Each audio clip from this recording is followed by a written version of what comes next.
Apa yang akan terjadi jika saya memberitahu Anda bahwa alam semesta yang Anda kenal adalah sebuah kebohongan yang rumit? Bagaimana jika setiap napas yang Anda hirup, setiap sentuhan yang Anda rasakan, setiap kenangan yang Anda genggam, hanyalah sebuah ilusi yang begitu sempurna, sehingga Anda tak pernah menyadari bahwa Anda adalah bagian dari sebuah rancangan yang lebih besar? Bersiaplah, karena kebenaran tentang realitas Anda akan segera terungkap.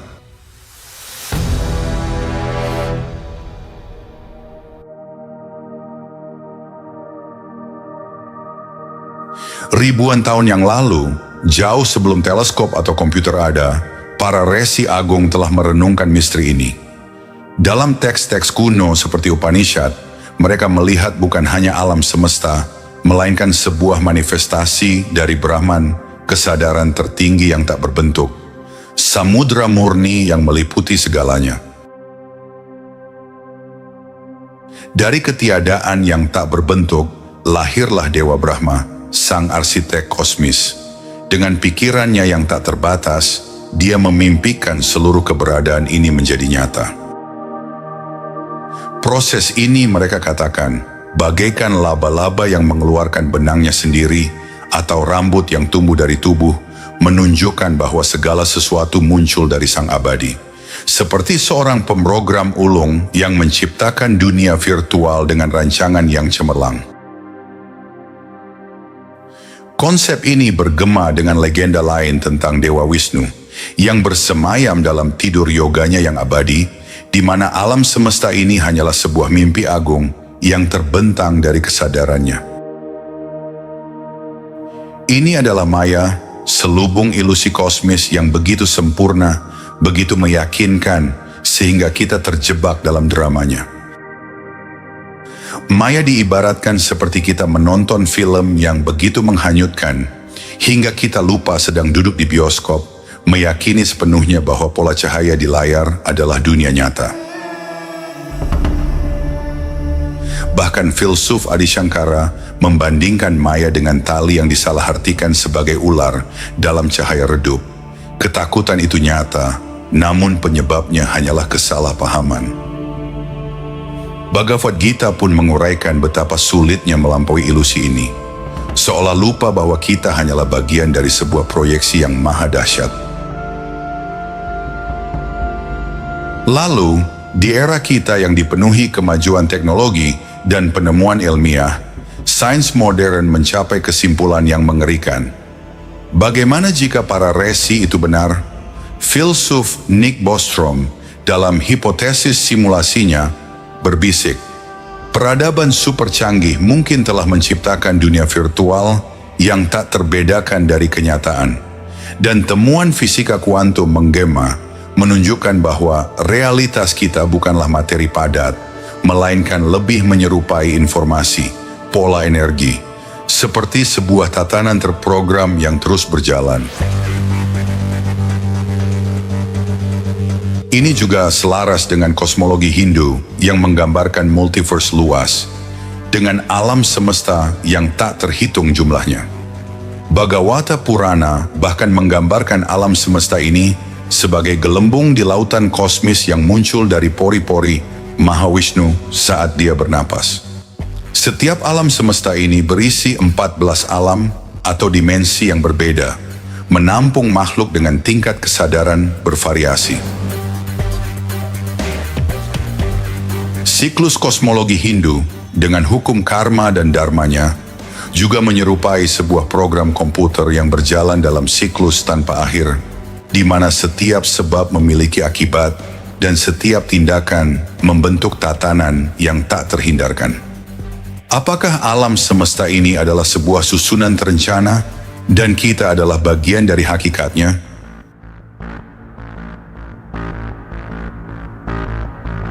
Jika ini adalah simulasi, lalu siapa kita sebenarnya? Apakah kita hanya karakter dalam sebuah permainan? Filsafat kuno dan modern menyatu dalam jawaban ini.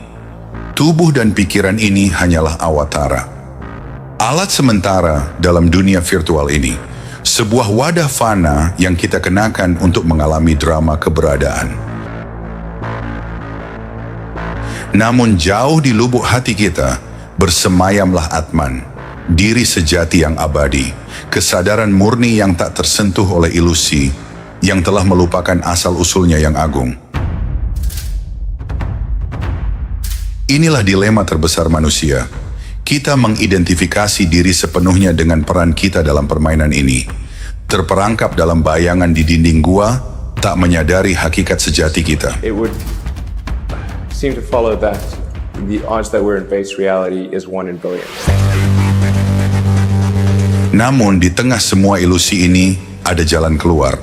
Sebuah gerbang menuju kebenaran. Para resi agung dan kini juga para pencari kebenaran menunjukkan caranya. Melalui meditasi yang mendalam, yoga yang menyelaraskan energi, dan penyelidikan diri yang jujur, kita bisa menembus selubung maya.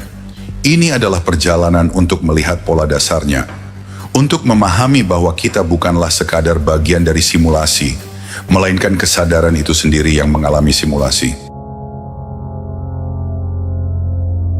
Sanskerta, bahasa kuno yang dianggap sebagai pondasi vibrasi realitas, di mana setiap huruf memiliki suara yang menciptakan pola spesifik di dunia fisik. Bahkan mantra paling suci, Om, mewakili vibrasi primordial dari mana semua ciptaan muncul. Ini adalah jalan menuju samadhi, keadaan penyerapan total dalam kesadaran murni, dan kemudian moksha, pembebasan tertinggi dari ilusi, realisasi akan kesatuan kita dengan Brahman, sang pemrogram agung. Bahkan fisikawan modern kini berbicara tentang teori medan terpadu yang mungkin menjelaskan segalanya dalam hal satu kekuatan atau entitas fundamental, sejalan dengan pencarian akan realitas tertinggi. Bayangkan, melihat alam semesta bukan lagi sebagai materi, melainkan sebagai aliran data dan energi yang bisa dipahami, layaknya algoritma, dan mungkin dimanipulasi.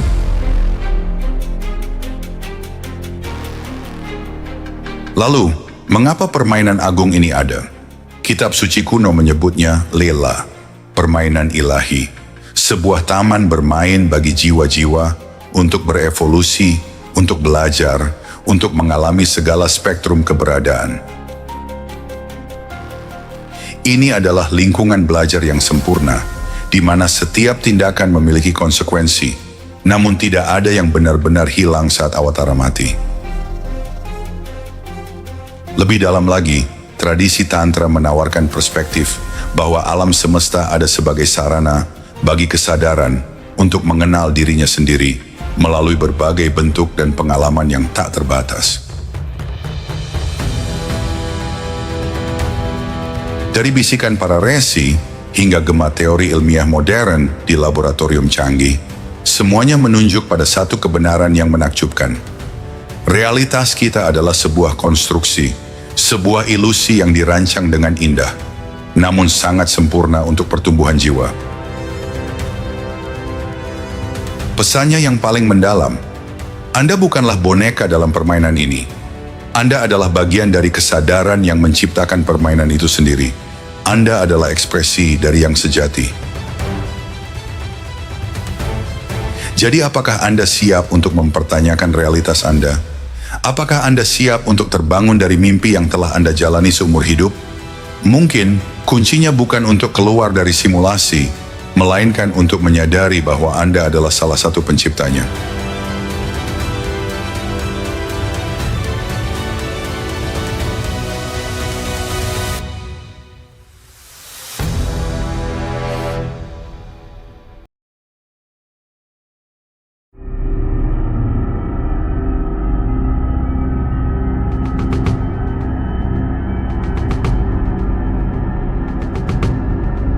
Bagaimana jika ribuan tahun lalu, jauh sebelum teleskop pertama ditemukan atau atom pertama dipahami, ada kitab suci yang sudah menguak rahasia alam semesta?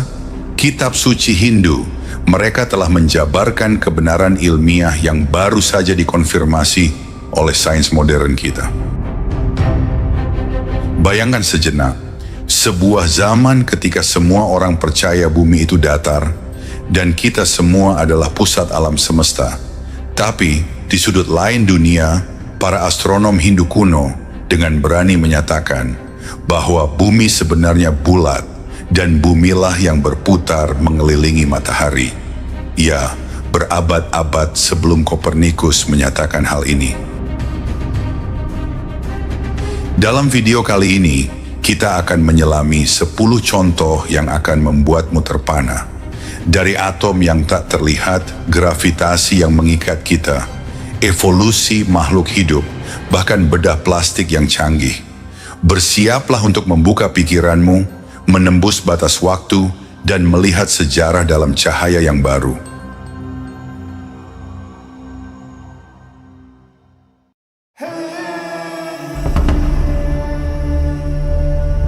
Selama ini kita mengenal nama-nama besar seperti Nicolaus Copernicus dan Galileo Galilei sebagai pahlawan yang membuktikan bumi kita ini berputar dan matahari adalah pusatnya. Tapi tahukah kamu, jauh-jauh sebelum mereka, dalam teks Hindu kuno, Surya Siddhanta, yang ditulis sekitar abad ke-4 Masehi, sudah tertulis dengan jelas. Bumi itu bulat dan bumi berputar pada porosnya sendiri. Di sana dijelaskan, matahari itu tidak pernah benar-benar terbit atau terbenam. Bumilah yang berputar, yang menciptakan ilusi gerakan matahari, menghasilkan siang dan malam. Pemahaman luar biasa ini sudah ada lebih dari 1000 tahun sebelum penemuan Barat. Sungguh menakjubkan betapa majunya pengetahuan para resi menguasai ilmu astronomi kuno.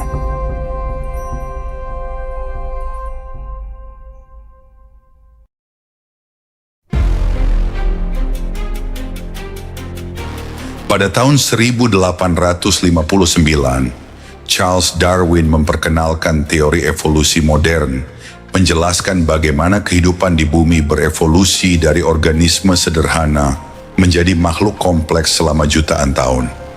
Yang menarik, kitab suci Hindu kuno tampaknya telah menyimbolkan perkembangan ini melalui 10 awatara Dewa Wisnu.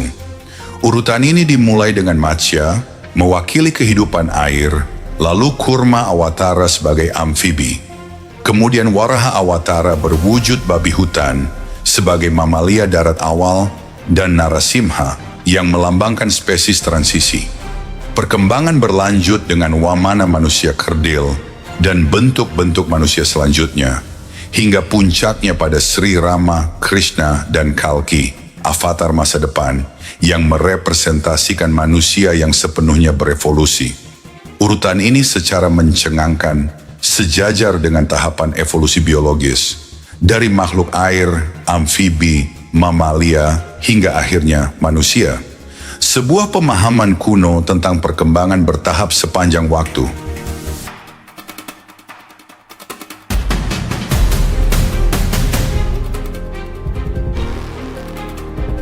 Pernahkah kamu berpikir, terbuat dari apa semua ini? Sains modern melalui John Dalton di abad ke-19 memberi kita konsep atom. Tapi mari kita melangkah mundur ribuan tahun. Di India kuno, ada seorang resi bernama Kanada yang juga dikenal sebagai Resi Kasyapa, pendiri aliran filsafat Vaisheshika di sekitar abad ke-6 sebelum Masehi. Dia mengusulkan bahwa segala sesuatu di alam semesta ini, semua yang bisa kita lihat dan sentuh, terdiri dari partikel-partikel kecil, tak terpisahkan yang disebut paramanu, yang pada dasarnya adalah atom. Vaisheshika bahkan menjelaskan bagaimana paramanu atau atom-atom ini bisa bergabung membentuk objek yang lebih besar alias molekul yang menciptakan keragaman materi di sekitar kita. Bayangkan, mereka sudah membayangkan atom memiliki sifat dan gerakan, mendahului teori atom modern dan ilmu molekuler lebih dari 2 milenia.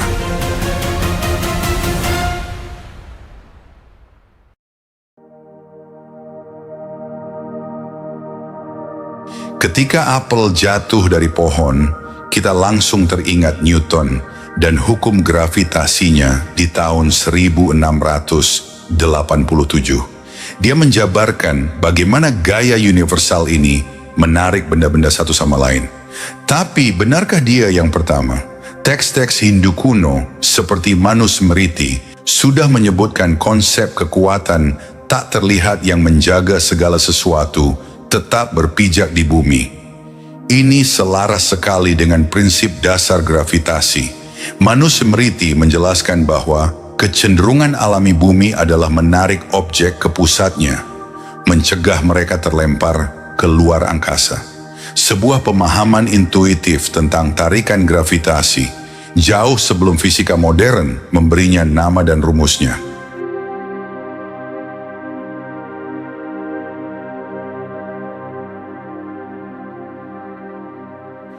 Alam semesta kita dimulai dari sebuah titik kecil, panas dan padat, kemudian mengembang. Inilah teori Big Bang, sebuah mahakarya sains modern yang lahir di awal abad ke-20 berkat Edwin Hubble dan Georges Lemaitre. Namun, di dalam Rig Veda, salah satu kitab suci Hindu paling kuno, antara 1500 dan 1200 sebelum Masehi, ada sebuah sloka puitis yang dikenal sebagai Nasadya Sukta. Sloka ini secara menakjubkan menggambarkan penciptaan alam semesta dari satu sumber tunggal. Ia berbicara tentang alam semesta yang muncul dari ketiadaan dan satu entitas yang meluas untuk membentuk segalanya.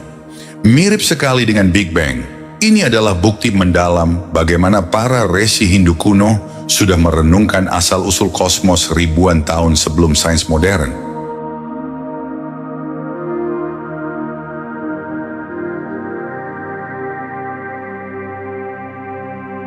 Saat ini, bedah plastik dan kedokteran modern terus berkembang pesat. Tapi, pernahkah kamu tahu bahwa dasar-dasar ilmu bedah dan teknik rekonstruksi sudah ada ribuan tahun lalu? Di sana, ada Sushruta Samhita, sebuah teks kedokteran dan bedah kuno yang dikaitkan dengan resi Sushruta, sekitar 600 sebelum Masehi. Kitab ini berisi deskripsi yang sangat rinci tentang instrumen bedah, prosedur dan teknik, termasuk yang diakui sebagai bentuk paling awal dari bedah plastik. Sushruta menjelaskan cara merekonstruksi hidung dan telinga, melakukan cangkok kulit, serta merawat luka dan patah tulang dengan presisi luar biasa. Pendekatan sistematisnya terhadap bedah jauh mendahului perkembangan serupa di barat selama ribuan tahun, menunjukkan betapa canggihnya ilmu kedokteran Hindu kuno.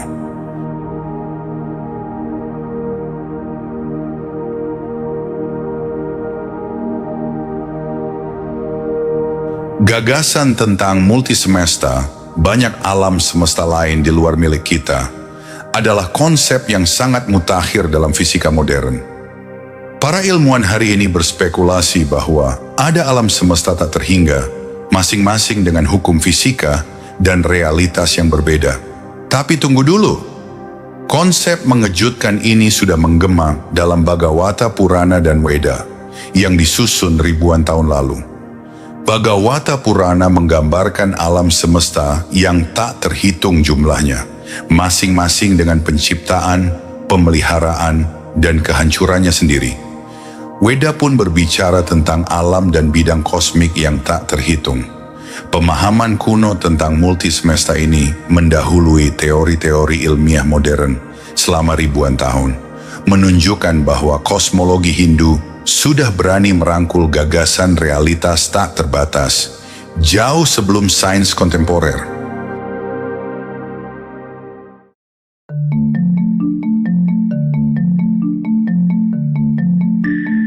Kita hidup di era digital, di mana semua komputasi didasarkan pada sistem bilangan biner, hanya menggunakan 0 dan 1. Penemuannya secara formal dikreditkan kepada Gottfried Wilhelm Leibniz di abad ke-17. Namun, mari kita kembali ke sastra Hindu kuno. Di sana, seorang sarjana bernama Pingala, sekitar abad ketiga hingga abad pertama sebelum Masehi, sudah menjelaskan sistem biner. Dalam karyanya yang berjudul Chanda Sutra, Pingala menggunakan sistem suku kata pendek dan panjang untuk menganalisis metrum puisi, yang secara efektif dapat diinterpretasikan sebagai digit biner. Metode ini menggunakan angka biner untuk merepresentasikan pola suku kata, menjadikannya salah satu deskripsi awal matematika biner yang pernah ada.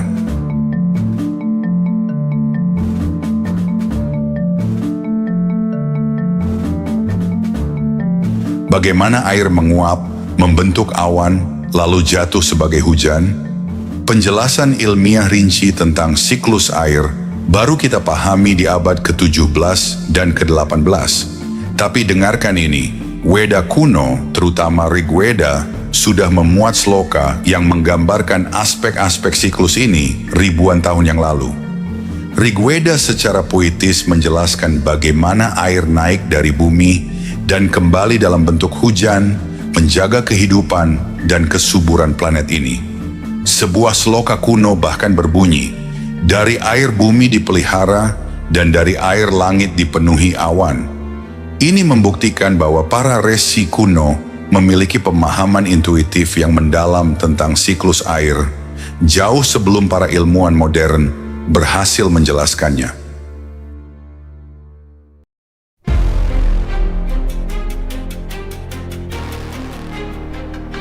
Model heliosentris, bahwa bumi dan planet-planet lain mengelilingi matahari, secara formal baru diusulkan di barat oleh Nicolaus Copernicus pada tahun 1543. Sebuah gagasan revolusioner yang mengubah pandangan kita tentang tata surya. Namun seorang astronom Hindu kuno bernama Aryabhata, lahir pada tahun 476 Masehi, sudah menyajikan konsep serupa dalam karyanya Aryabhatiya. Aryabhata menjelaskan bahwa gerakan harian bintang yang tampak itu disebabkan oleh rotasi bumi pada porosnya sendiri, dan bahwa bumi ini berputar mengelilingi matahari. Gagasan Aryabhata jauh melampaui masanya, dan sungguh menantang anggapan bahwa heliosentrisme adalah penemuan barat semata. Ini adalah bukti pengetahuan astronomi tingkat lanjut dalam keilmuan Hindu lebih dari 1.500 tahun lalu. Jadi, seperti yang telah kita saksikan, kitab suci Hindu kuno menyimpan wawasan luar biasa yang sangat selaras dengan banyak penemuan ilmiah modern. Dari kosmos yang luas hingga misteri kehidupan, Weda dan teks-teks kuno lainnya mengungkapkan pengetahuan yang terus menginspirasi kita.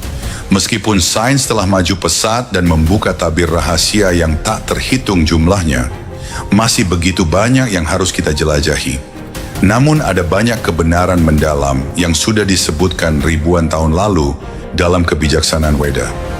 Ini mengingatkan kita bahwa pencarian kita akan pemahaman tidak pernah berakhir.